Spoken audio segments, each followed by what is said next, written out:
തെളിച്ചമേകാൻ പൊൻപുലർക്കാലം വെളിച്ചമാകുമ്പോൾ നുറുങ്ങുവെട്ടം പക്ഷിപരാഗം തെളിച്ചു കാട്ടും വരുന്നു ദൈവം മനസ്സിനുള്ളിൽ തിളക്കമേകിടാൻ തരുന്നു ധ്യാന പ്രകാശമാർക്കും വിളക്ക് വയ്ക്കുമ്പോൾ നുറുങ്ങുവെട്ടം ഇറങ്ങിടട്ടെ ഹൃദന്തമെല്ലാം യുഗപ്രകാശത്താൽ മറഞ്ഞിടട്ടെ മനാന്ധകാരം യുഗപ്രസാദത്താൽ നുറുങ്ങുവെട്ടം.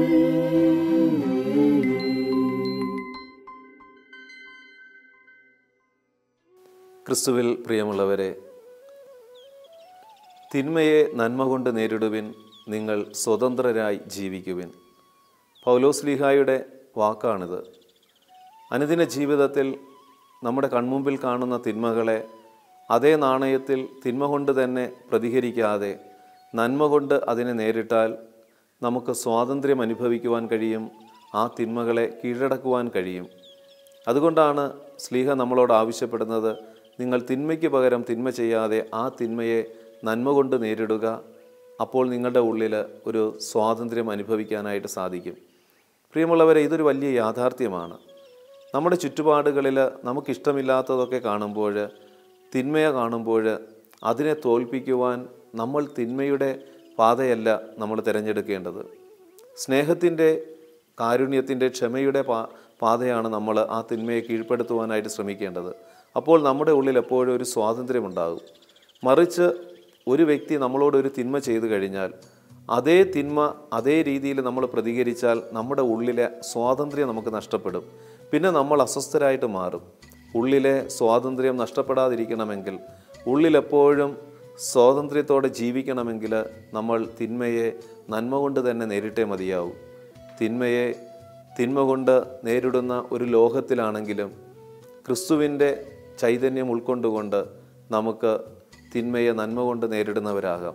ശത്രുക്കളോട് പോലും നിങ്ങൾ ക്ഷമിക്കുവിൻ, നിങ്ങളെ ഉപദ്രവിക്കുന്നവർക്ക് വേണ്ടി നിങ്ങൾ പ്രാർത്ഥിക്കുമെന്നൊക്കെ ക്രിസ്തു പറയുമ്പോൾ നമ്മുടെ ഉള്ളിലെ സ്വാതന്ത്ര്യം നഷ്ടപ്പെടാതിരിക്കുവാൻ വേണ്ടിയാണ് അവിടെ നിന്ന് ഇത് പറഞ്ഞത്.